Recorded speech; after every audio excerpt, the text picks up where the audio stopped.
sorry, hang on, before you start, so sorry to interrupt. So just some ground rules. You have 15 minutes, I'll be timing, and up to 15 minutes. You don't have to take 15 minutes, so if it's under 15 minutes, no problem. And if we get close to 15 minutes, I'll just give you like a warning. I'll say, hey, you've got 3 minutes or something like that. So, and then 5 minutes of questions and answers afterwards. All right? And whenever you're ready. So our project name is Project Open Doors, and the main purpose of this is to help adopt stray animals or get them off the streets. Because in my local area, there's like cats everywhere and they're a complete nuisance. So my original plan was for cats, but then my teammates said, why not we just use it for all animals, since it's different animals for each location. So the main way this would work is you would take a picture of said animal on your phone, and then you would post it onto our website, and then people will go through and look at it, see, okay, well this animal's here, and I'm kind of close by, I'm gonna go see if I can find said animal. And I'll get into more specific details, like there's much more purpose this app can do. I'll just get started. So here we have the home page, well what it would be. Unfortunately, we weren't able to get the full product done due to lack of time and lack of experience, since we are freshmen after all. So this is what a kind of photograph. Like friend here, he suggested that we have like a live chat room or something along those lines, where each person could discuss, like, hey, I found this animal, I know I'm interested in said animal, and they would discuss further and more about said animal. Now, on the top we do have the different tabs we would go to, like, we would select the animal or the map to see the pin markers of the animal. We have an info page and your profile page, which in some cases you could register an account or just use as a guest as your choice. Now this one is what you would see when you actually open up when you want to find any stray or lost animals. What you do is you open it up, and this is what you'll find. You'll have the mammals, birds, reptiles, and we'll have some more, but these are the bases. What you do is when you open up, let's say you want to check what there is in mammals. That includes dogs, cats, horses, like any variety in the mammal section. It also includes some like aquatic animals that are mammals as well. I wouldn't say aquatic just yet. Yeah. But you go there, you click on that, and then you'll find different animals that they have been found. You'll have a description of the animal, the breed of it, where you'll find it, and all that stuff. That's where you go. Same with the birds and reptiles. And here we have the info page. Now, the other purpose we had for this was some people may not want to take the animal straight home and have it part of the family, which I don't recommend. Like take it to a vet first, but we can't really control that. So instead, we put on a how to take care for animals page, and there we would have a list of things how to take care of certain animals. Let's say the dog something, and you put like a splint on it and take it to the vet and have it properly fixed up there. And then we have the About Us page there, like say what we do, what's our cause, and all the information there. Now this is the map. This is going to be a public area, so each pin can be someone else's. But these are places or animals they have found in the area. So let's say that this one's a stray cat they found. People that want to go there and get it, they'll find it, go on the maps, go to where it has that pin, and you can just go and follow it. And here we have the profile page. Now, the profile page is for the other third use of this. Like up here you have like your icon phase where you like to choose and all that. There you have the options, very simple, and you have to make a private room. The private room is specifically for, let's say you lost your pet dog and someone posted the image of your dog. You would say, hey, you would make the private room and send it to the person saying, hey, this is my dog, can we talk about it, see where you're at, and see if I can get it back. Now, and make sure that that's your animal.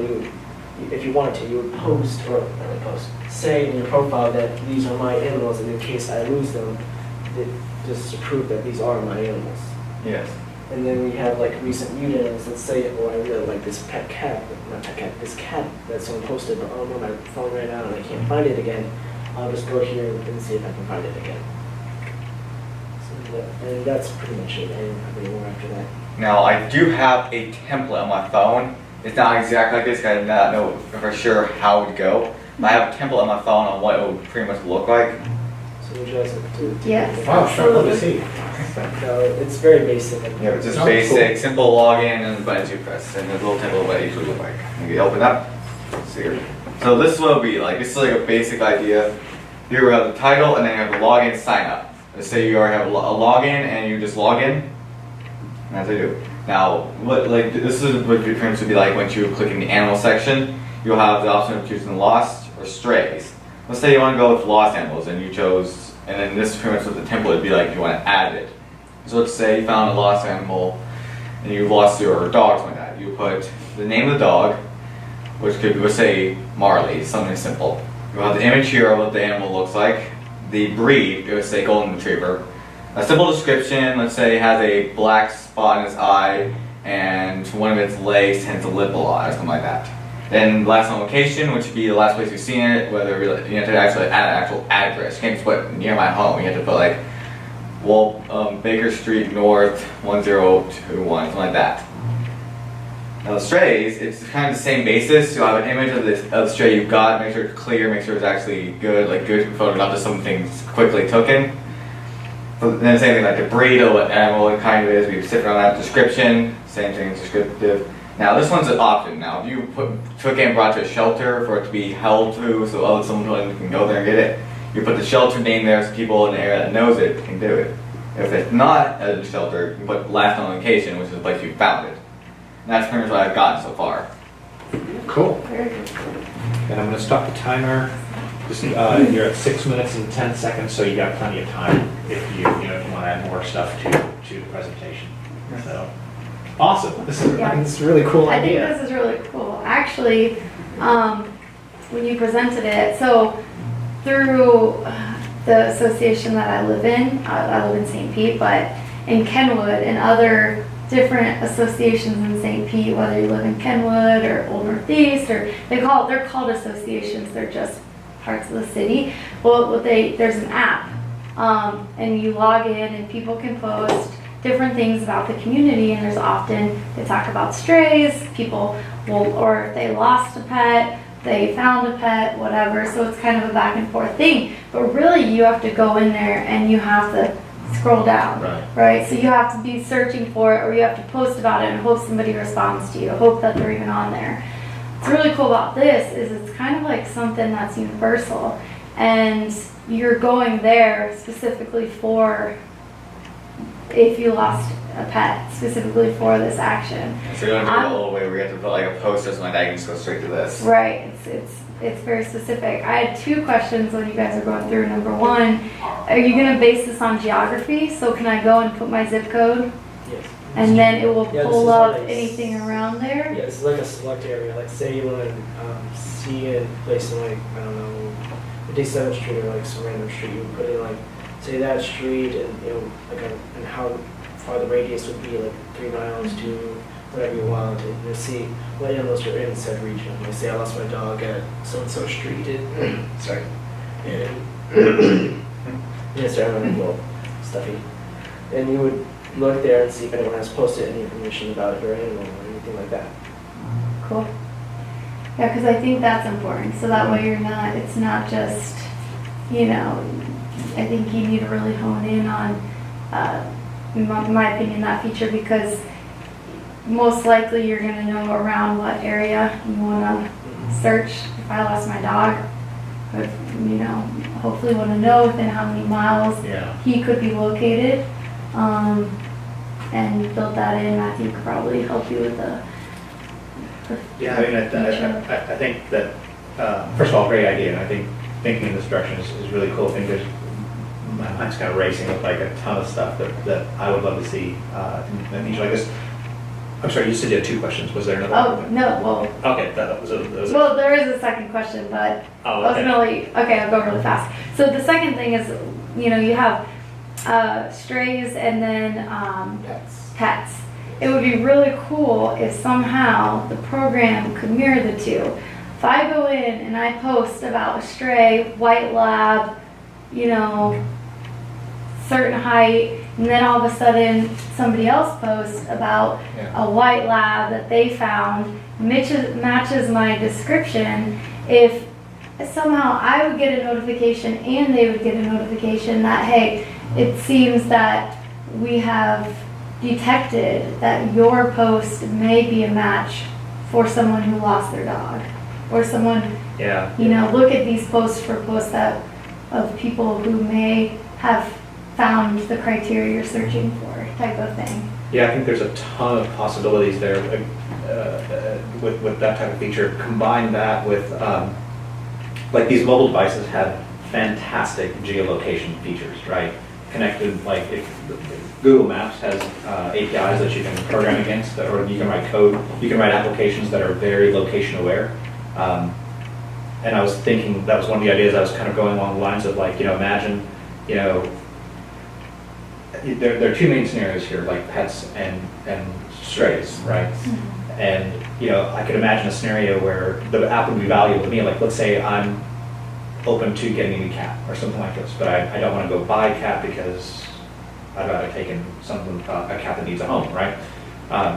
So if I just put that out there, like into the app, like, hey, it knows my location, it knows where I live, and I'm interested in the cat, right? So then all of a sudden, if you find a cat or you find a cat, you use the app, take a picture, post it, and now all of a sudden I get a notification saying, hey, stray cat was found and taken to this shelter, right? With the shelter information, right? So it's like you can subscribe to it, and you get notifications, things like this.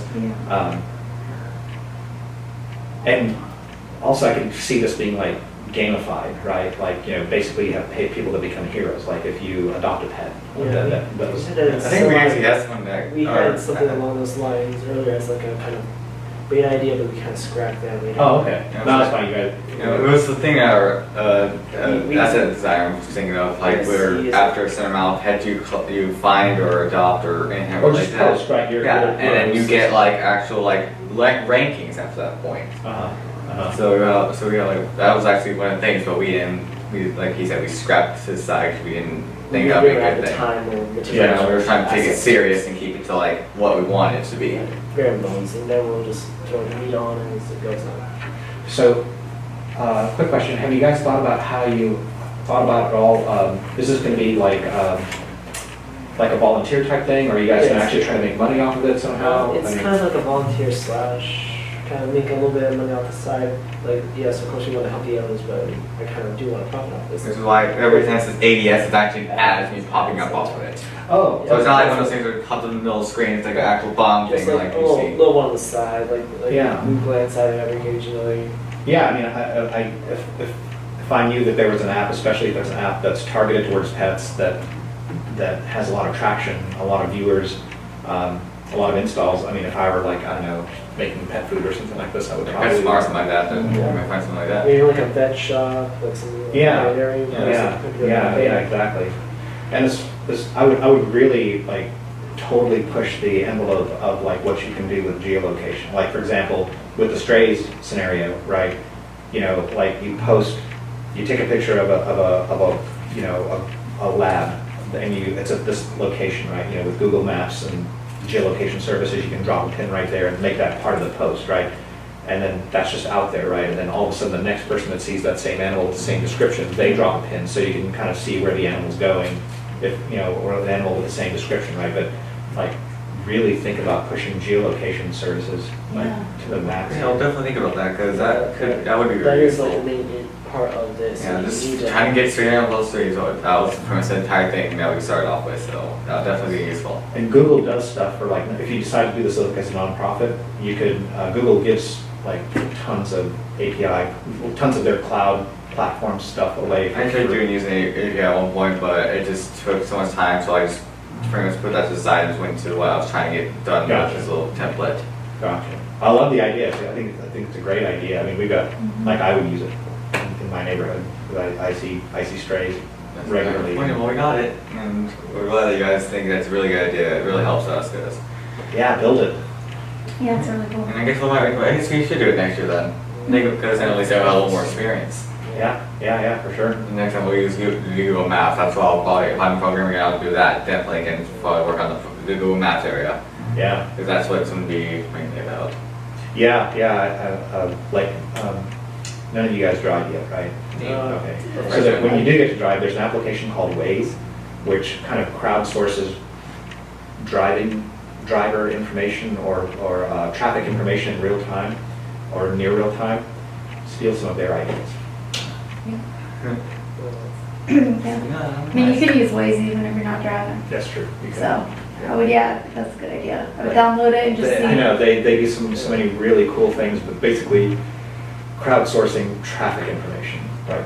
By actual drivers who are driving in real time, right? And their interface is crazy cool. Have you like, what challenges have you run across along the way? Really, for me, since I was a programmer, it was trying to get a good, like, coding to get in that I can work with all things. Because every time I do it, I'll find a mistake or error I've tried fixing, and I was like, you know what, I can't figure it out, so I'll have to redo the thing. And I do it over and over. So it was that, and also time management, because I just kept on trying to do one thing, and didn't know how to exactly spread my time wisely. So that was another big issue for me. Okay, my big issue is not really the project itself, it's more the teammates itself. My asset manager, there's a reason why he hasn't showed up, and that's because he's very unprofessional, and I hate to say that. He can be a great person to work with, like he's very intelligent.